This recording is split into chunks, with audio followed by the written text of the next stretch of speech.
So picture this. It is just sweltering the New York July heat. The air is thick. Oh, that heavy summer heat. Right, exactly. And the flashing lights of police cruisers are just cutting through the night. Massive barricades are locking down an entire city block in midtown Manhattan. Just total chaos. Complete chaos. Thousands of fans are pressed against the metal, holding their collective breath as a fleet of black SUVs slips silently behind these heavy, guarded tents. Wow. The anticipation is deafening. And then, high above the chaotic streets, the massive jumbotron on the outside of Madison Square Garden suddenly flashes in neon pink. It reads simply, "Justin T. married." Ah, the cameras flashed, the crowd froze, and just like that, Hollywood had a new obsession. Welcome to StarScope Report. Join Jordan and Jamie as they uncover Hollywood drama, music industry shakeups, and viral influencer scandals. From red carpet surprises to social media controversies, we dive deep into the stories behind the fame. And for today's deep dive, we are decoding what is, already being called the American royal wedding. It really is. It is. Taylor Swift and Travis Kelce tied the knot on July 3, 2026. And we are armed with a massive stack of sources for you today. Oh yeah, we've got a receipt. We've got reports from TMZ, People, Forbes, the New York Times, and more. Our mission here is to separate the wild, viral fiction from the breathtaking facts. Because, well, as the headline for this deep dive goes, Taylor Swift did something no one expected at her wedding. I mean, the level of secrecy surrounding this event was genuinely unprecedented. To pull off a surprise of this magnitude today, it feels almost impossible. It really does. Speculation was at an absolute fever pitch for months.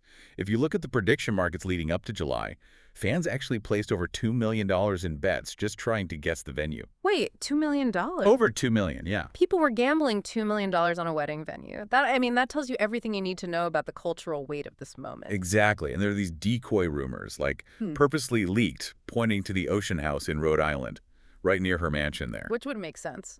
It would.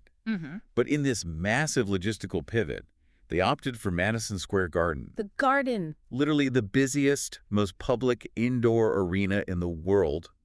They essentially shut down Manhattan streets to pull this off. And, if you think about how you actually execute that, it requires a staggering level of compartmentalization. Oh, it's a military operation at that point. Totally. Yeah. MSG staff and union workers were reportedly placed under ironclad non-disclosure agreements. But beyond that, the crews building the set likely didn't even know who the client was until the day of. That is wild to think about. Right. And MSG has this massive subterranean loading dock where 18-wheelers can drive directly into the building, completely away from public view. Ah, so they bypass the street entirely. Exactly. You can't do that at a beach in Rhode Island without drones picking it up. No, definitely not. A controlled indoor environment is the only way you survive that level of scrutiny. But transforming a gritty sports arena into a wedding venue is one thing. What they did inside MSG sounds like pure magic. I mean, the emotional contrast of walking from a hot, crowded New York street into what sources described as an overgrown, lush greenhouse, it's incredible. And we aren't just talking about a few potted plants here. TMZ reported that they built a literal fairy tale castle inside the arena. A whole castle. A massive royal castle facade with these sweeping grand white staircases right in the center. We actually have footage of these massive set pieces being loaded in days prior. It is the ultimate nod to her music videos over the years, bringing that fairy tale imagery into physical reality. To stand in front of a literal castle in the middle of a basketball arena is such a visceral, overwhelming visual. It really is. And the fashion was just as regal.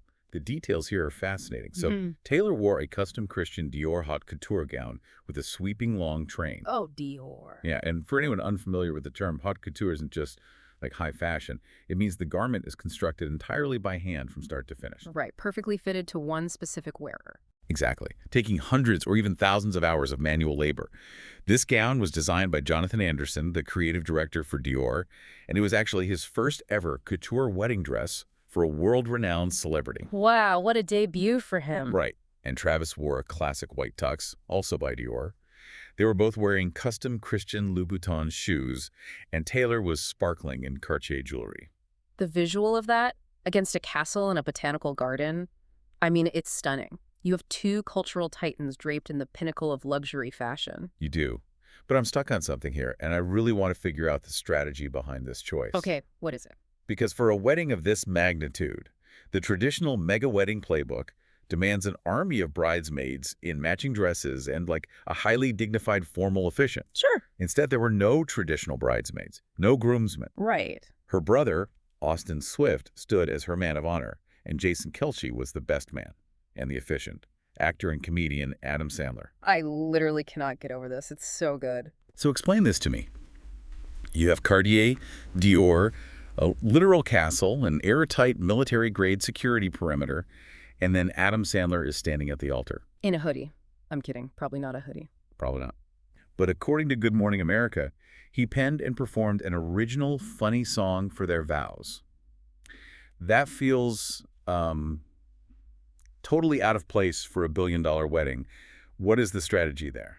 I mean, it seems out of place on paper, sure, but I think it is the ultimate power move, and a highly authentic one, honestly. Really? How so? Well, when you reach that level of hyperfame, you don't need to perform your friendships with a 20-person bridal party for the cameras, right? That makes sense. You don't need a stuffy, traditional officiant to validate your union. Having Adam Sandler there, having him sing a funny song, it breaks the tension of their own fame. I like that. Yeah, it says, yes, we are in a castle, but we are still real, silly, vulnerable people. George Stephanopoulos, who attended, actually noted how incredibly intimate the vows were despite being an MSG.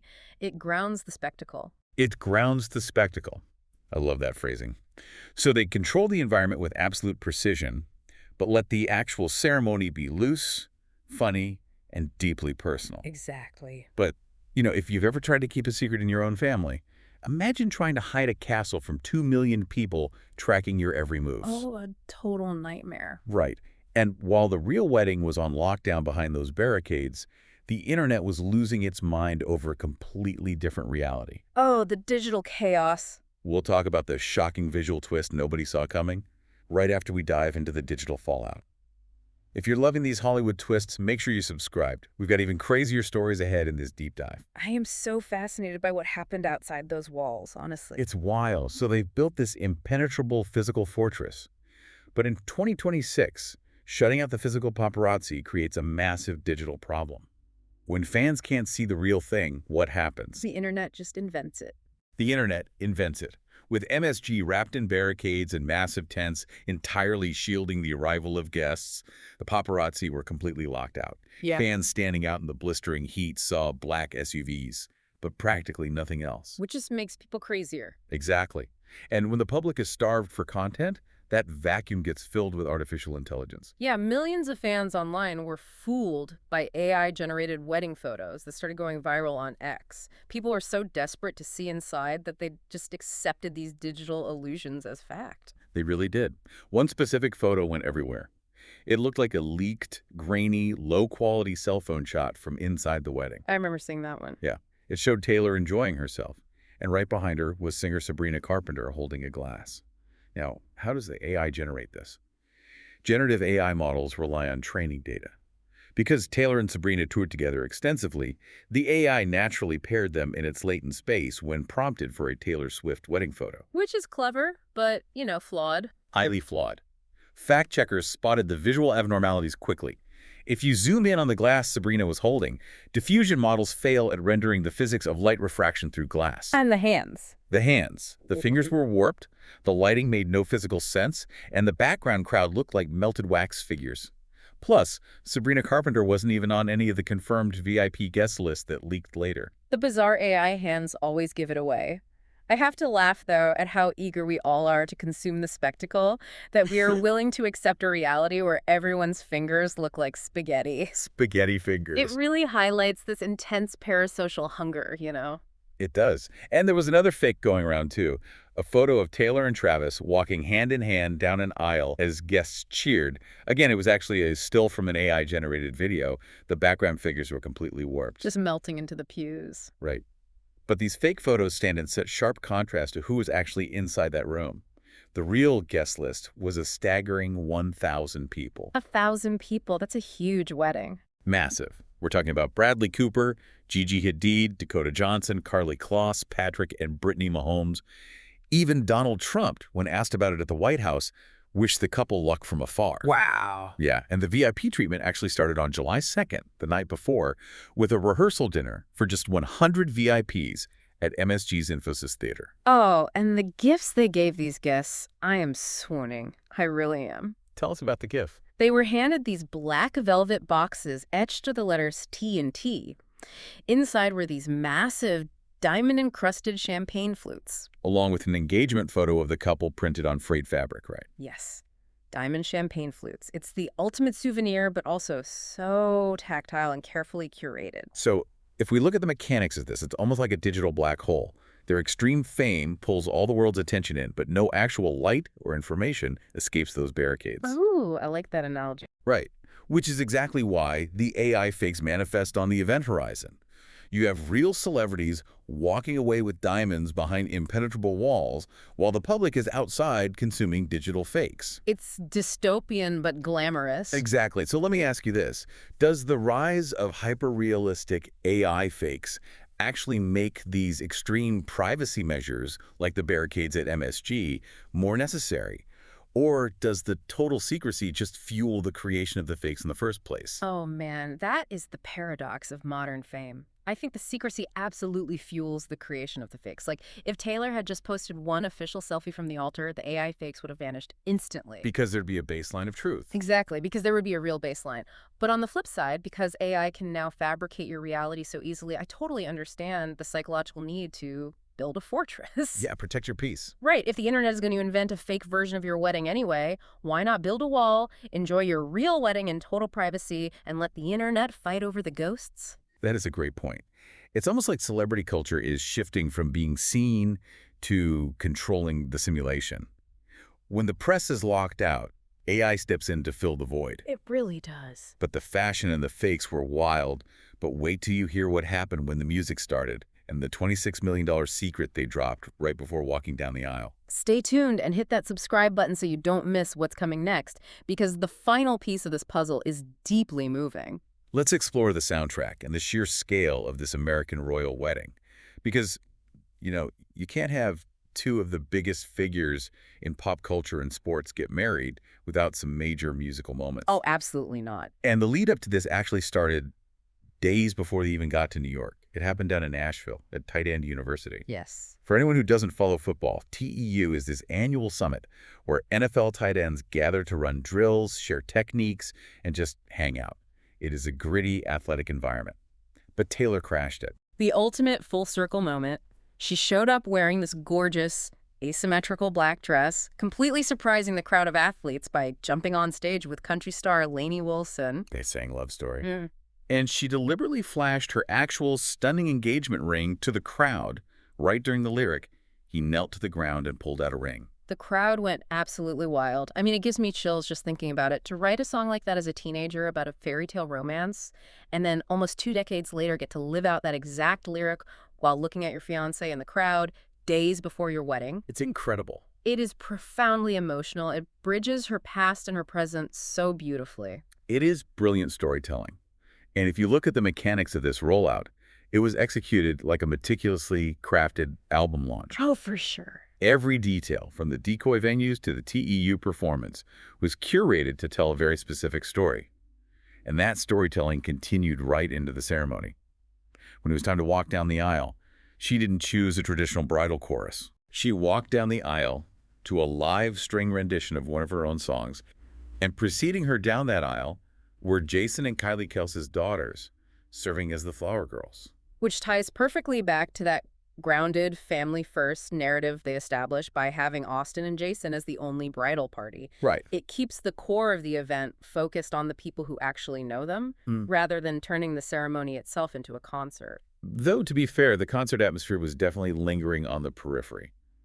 Unconfirmed reports from the New York Times hinted at legendary musical performances. Oh, the rumors were insane. People reportedly overheard workers saying Stevie Nicks and Paul McCartney were doing sound checks at the venue. Can you imagine the whiplash? You're sitting in this lush indoor garden. Adam Sandler just made you cry laughing, and then Paul McCartney takes the stage. It's an unbelievable intersection of different worlds. Truly.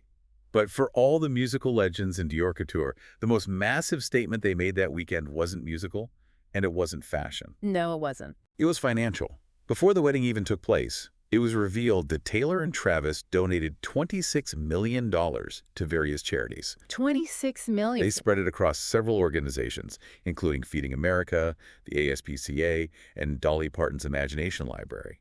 Dolly actually posted a hilarious thank you video, jokingly asking for their firstborn child in return. Oh, Dolly. We love Dolly. She's the best. But I have to ask about the timing and the scale of this. You might be thinking this $26 million donation is just incredible philanthropy.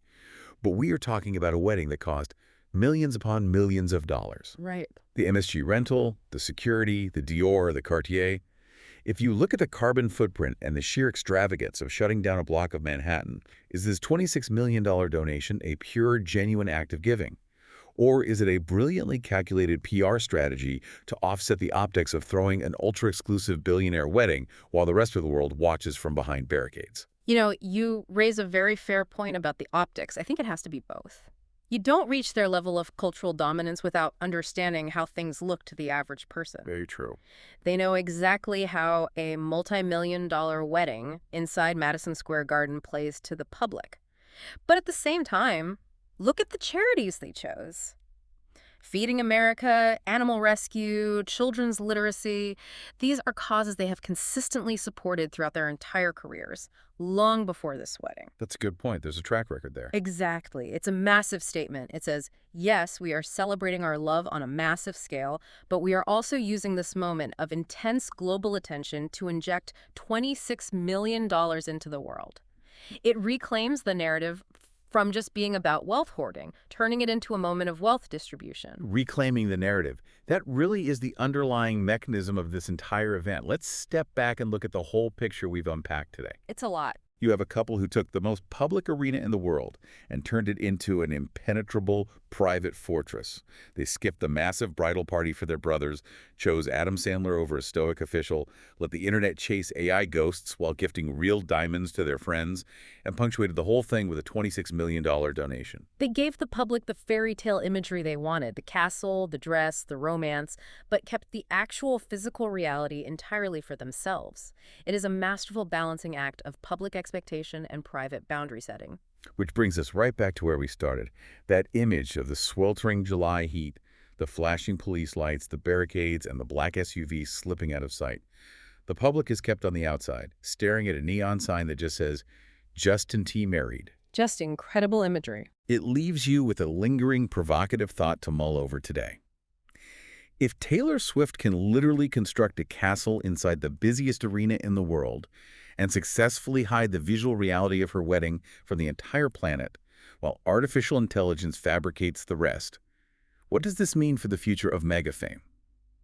Are we entering a new era where true celebrity power isn't about being seen, but about being completely invisible unless you control the lens? You've been listening to StarScope Report, where Jordan and Jamie uncover the stories shaping Hollywood, music, and pop culture. Thanks for tuning in, and don't forget to subscribe for more stories that keep the stars shining.